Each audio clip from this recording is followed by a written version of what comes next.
Four people: a rocket engineer, a U.S. Air Force general, a fusion scientist, and a NASA-linked astrophysicist, all working at the edges of what we understand about energy, space, and the universe. And within months of each other, two are dead and two are missing. Now here's where it gets uncomfortable. The deaths, they have explanations. The disappearances, on the other hand, they don't. And yet, they all exist within the same world.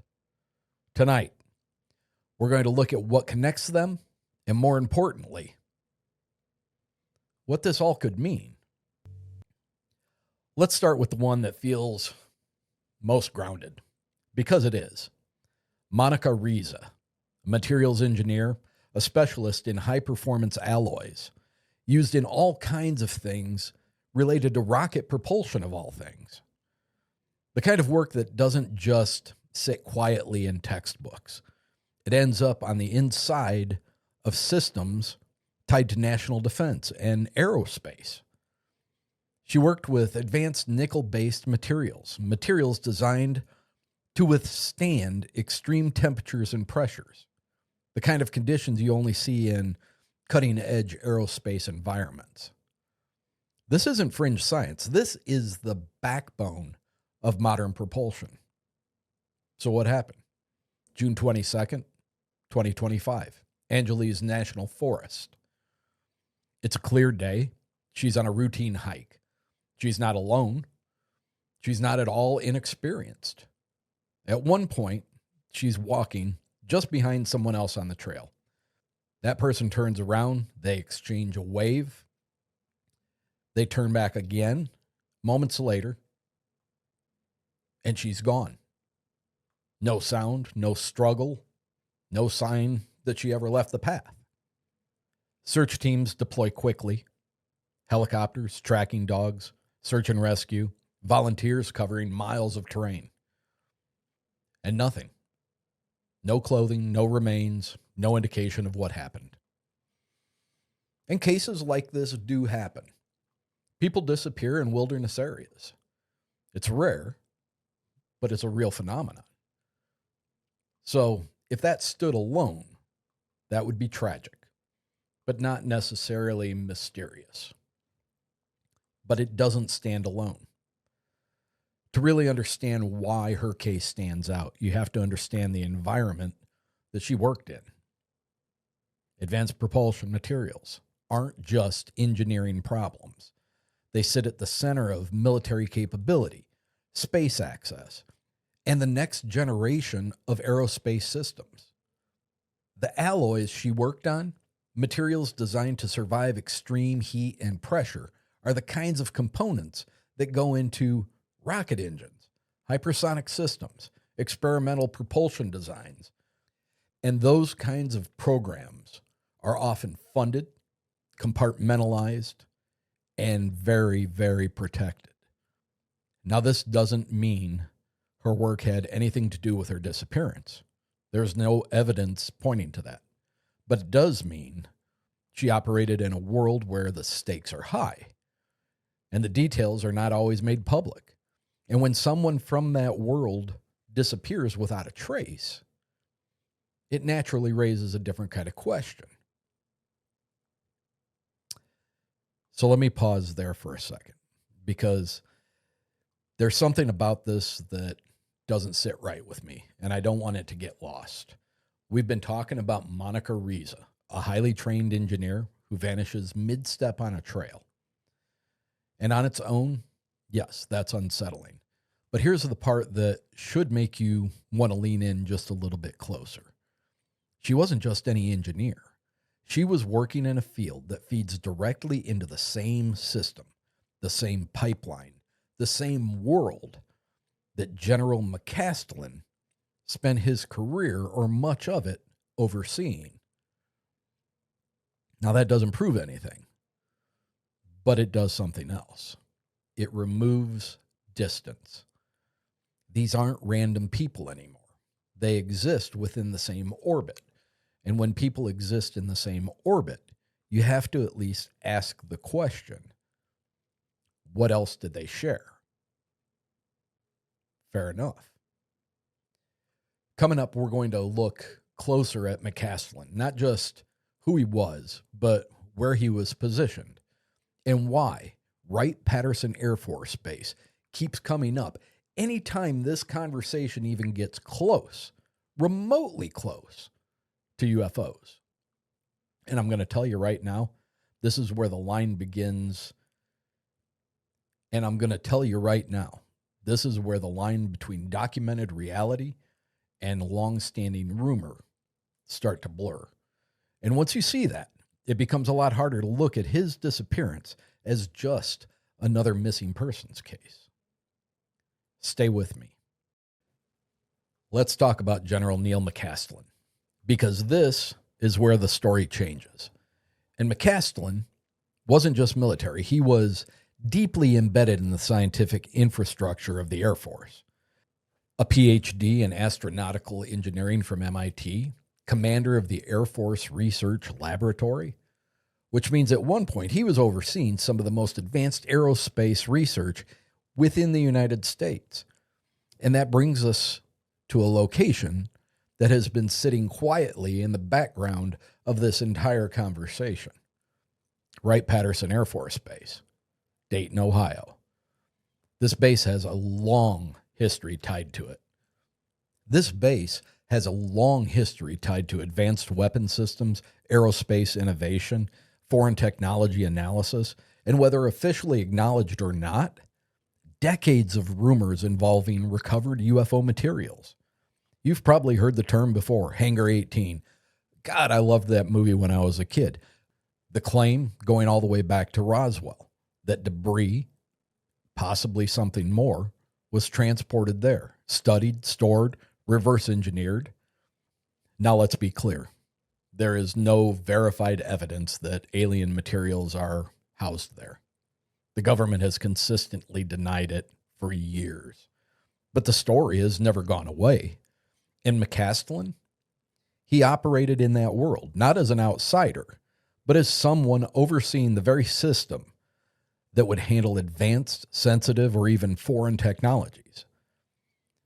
Leaked through communications within the UFO disclosure recently, his name surfaces as someone who could connect the dots. He was alluded to in a Podesta file, that email that was shared with Hillary Clinton during her run for office, and also tied to Tom DeLonge of To the Stars Academy. So what happens? February 27th, 2026, Albuquerque, New Mexico. He leaves his home, no phone, minimal personal items. He does take his revolver, and a lot of people seem to take issue with this. Maybe he was just used to being in the military and he felt comfortable having his sidearm on him. He heads out and he disappears. Search efforts begin quickly, and nothing. No confirmed sightings, no physical evidence other than a sweatshirt, no resolution. And now you have two individuals connected through the same broader aerospace ecosystem, both gone, within months of each other. To understand McCasland's position, you have to zoom out beyond his title. The Air Force Research Laboratory isn't just another research division. It's one of the primary engines behind advanced weapons systems, next-generation propulsion, space-based technologies. This is where ideas move from theoretical into systems that actually get built. And when you combine that with a place like Wright-Pat, a base long associated with both cutting-edge research and decades of speculation, you start to see the level that he was operating at. Again, there is no confirmed link between his disappearance and any classified program. But if there were compartments within that system, layers of information separated by multiple layers of clearance, he would have been close to where those layers meet. And that's a very small group of people that encompasses. At this point, you could stop here. Two people, same ecosystem, both gone. But then something else happens within the same window of time. 2 more names enter the picture. Not missing, but dead.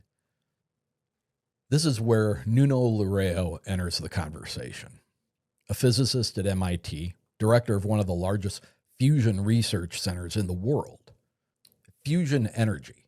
If fusion energy is harnessed, it changes everything.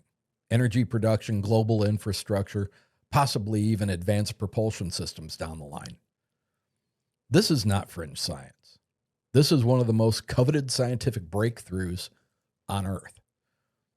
What happens to him? December 2025. He's at home. And he's shot. Now, authorities do link this shooting to a suspect. So we need to be clear, there is no confirmed conspiracy here. But here's what stands out. This is a man at the forefront of a field that governments around the world are racing to develop. And he's gone. Fusion research isn't just about energy. It's about domination. It's about control. If fusion becomes viable, it changes everything. Power grids, military logistics, global dependence on fossil fuels, and plasma physics, the field he specialized in. It plays a role in space exploration, electromagnetic systems. This is a global race. Multiple countries, massive fundings, long-term research, and again, there is no evidence connecting his death to his work. But he was operating at the forefront of a field that governments and institutions are heavily invested in advancing. Loureiro was the director of MIT Plasma Science and Fusion Center. He was one of the leading figures in fusion energy research. He specialized in magnetic reconnection, plasma turbulence, nuclear fission systems. That's all beyond me. I have no idea what that stuff is. But this was the study of energy at a fundamental level. His death? He was shot at his home in Brookline, Massachusetts, December 2025. Died from the gunshot wounds. Initially, motive was unclear. Later linked to a suspect tied to another shooting incident. Why does that matter to the story? This is critical. Fusion research overlaps with high-energy plasma physics, space environment modeling, and advanced propulsion concepts. He also worked at Princeton Plasma Physics Lab, Cullum Center for Fusion Energy in the UK. These are all globally connected research ecosystems, often overlapping with governmental funding and defense-adjacent research. Then, just 2 months later, Carl Grillmair, Caltech, there's a name that rings a bell. Collaborations with NASA. He spent decades studying the structure of the galaxy. This is someone who helped identify water on planets outside of our solar system. Let that sink in. That's one of the fundamental questions. Is there life out there? And what conditions are necessary for it to be sustained? February 2026, he's at home. He's literally shot on his own front porch in California. A suspect is arrested and tied to a possible carjacking, but the motive remains unclear. Again, this appears to be a localized crime. But now you have 2 scientists, 2 different fields, both tied to understanding the universe, dead within weeks of each other. Grillmair's work touched on one of the oldest questions we have. Are we alone? Studying exoplanets, identifying water beyond our solar system. These are not just academic pursuits. They shape future exploration, long-term space missions, and ultimately our understanding of life itself. Through NASA collaborations, his work fed into a much larger system. Data collection, analysis, interpretation. His areas of work and study, galactic structure, dark matter, exoplanets, and he contributed to the detection of water on distant planets, all contributing to how we understand the universe. And while his death appears to be tied to a localized incident, it yet again places another high-level scientist within the same time frame, and that's where the pattern begins to feel less like coincidence and more like clustering. There's a concept in statistics called clustering, where events that are unrelated still appeared grouped together in time, not because they're connected, but because randomness doesn't always feel random. And when those events involve high-level scientists, advanced research, and sensitive institutions, the clustering starts to feel intentional, even when it may not be. Before we go any further, I want you to step back for a second, because this is where things can start to feel connected, even if they aren't. We now have 4 individuals, 2 disappearances, 2 killings, all highly specialized, all working in fields tied, at least indirectly, to energy, space, and understanding what's beyond Earth. Now, logically, these events are not the same. Different circumstances, different outcomes, different investigations. But psychologically, they start to stack. And once they stack, it becomes very hard not to see the pattern. So the question becomes, are we uncovering something, or are we building something out of pieces that were never meant to fit? Coming up next, we're going to lay them all out side by side. And once you do that, you may realize the connection isn't where you thought it was. So stay with me. Okay, so here we go. All 4 individuals operated within adjacent scientific domains. Reza, advanced propulsion materials.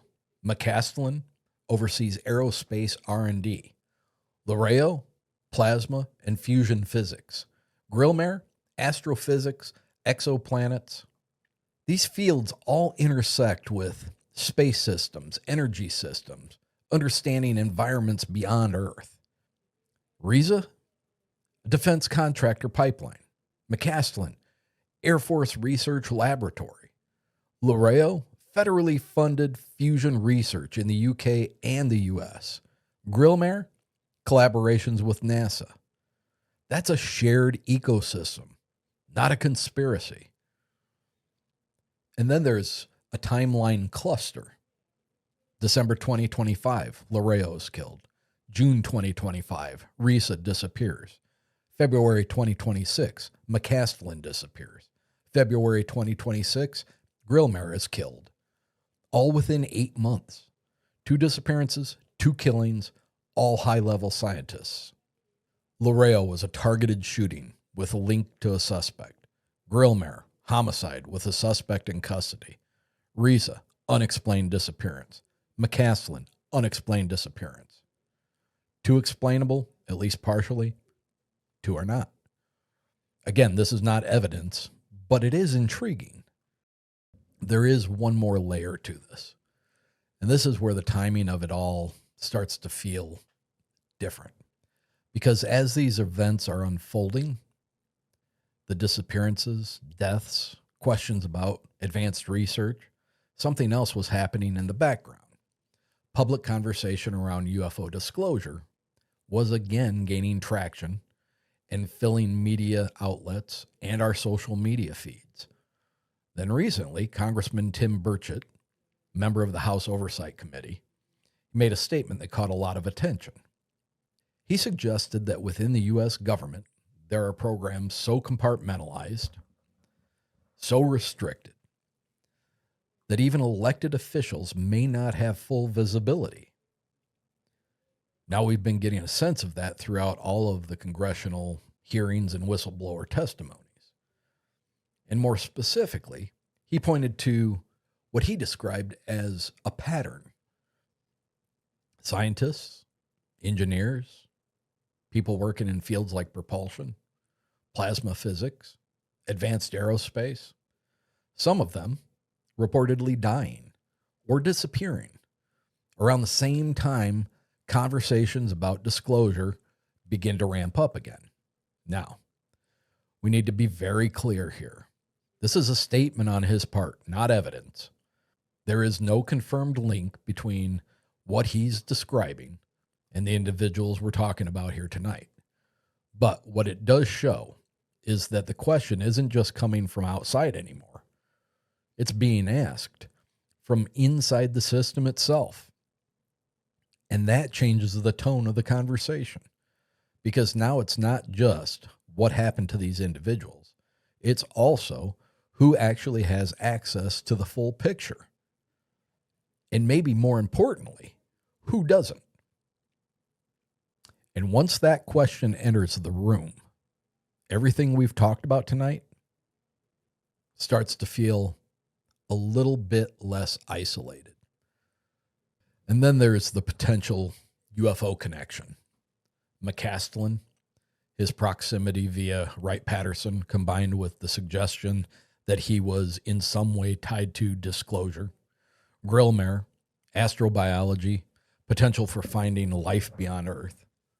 Loureiro, plasma physics, which is relevant in some UFO theories, although kind of indirectly. And Reza, propulsion materials. Now let's step back and take a look at the pattern. Remove the emotion. Look at what actually overlaps. Reza, engineer, advanced propulsion materials. McCasland oversaw the system funding and developing that very same kind of work. Loureiro, fusion, plasma, energy at a fundamental level.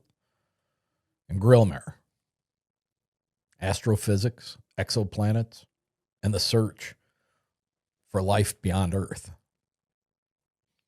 It's the same ecosystem, aerospace, energy, space science, the same level of expertise, top-tier minds, institutional leadership, government-adjacent research, same time frame, months, not years apart. But here's the divide. 2 cases have explanations, 2 don't. And that probably matters, because if you ignore that difference, you risk turning coincidence into something it isn't. There is one more name that occasionally surfaces in discussions like this. Not at the same level, but it's worth mentioning. Melissa Casillas, an employee at Los Alamos National Laboratory. There's another name that rings a bell. In June of 2025, she disappears in New Mexico under circumstances that, at the very least, raise questions. Now, her role was administrative. She was not a lead scientist, and there is no confirmed connection between her disappearance and any classified research. But Los Alamos is not an ordinary workplace. It's one of the most historically significant research facilities in the United States, tied to nuclear development, advanced weapons research, and highly restricted information environments. Where have we heard that before? And when a disappearance comes out of a place like that, even if it's unrelated, it tends to get pulled into a much larger conversation. Not because of what we know, but because of where it happened. And what are we left with? 4 individuals, 2 confirmed homicides, 2 unexplained indifferences, all operating at the edge of human knowledge. And maybe that's the real story. Not that they're connected, but that they lived in the same world, a world where the questions are bigger, the stakes are higher, and the answers are often just out of reach. And sometimes, even the people asking those questions don't come back with the answers, or at all.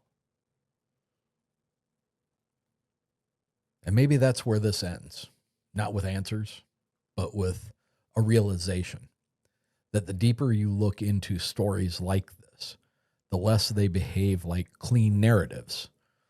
4 individuals, different paths, different outcomes, connected, at least loosely, by the same world, a world where the work is complex and access is limited, and the full picture is rarely seen all at once. 2 of them gone without explanation. 2 of them taken in ways we can at least try to begin to understand, even if we don't fully accept it. And somewhere in between all of that is where the questions live. Not just what happened, but how much of the story are we actually allowed to see? Because when even the people asking the questions don't have full visibility, you're left with something that doesn't resolve. It just fades. And maybe that's the real vanishing point. Not where people disappear, but where understanding does. If you've had an experience you can't quite explain, or something that never quite sat right with you, you can reach out to me at contact.uncomfortable@gmail.com. The world wants to hear your story. Consider subscribing on YouTube and follow Uncomfortable Podcast on Instagram and Facebook. And until next time, stay curious and don't ignore the things that don't quite make sense, because sometimes those are the only things worth paying attention to. Good night.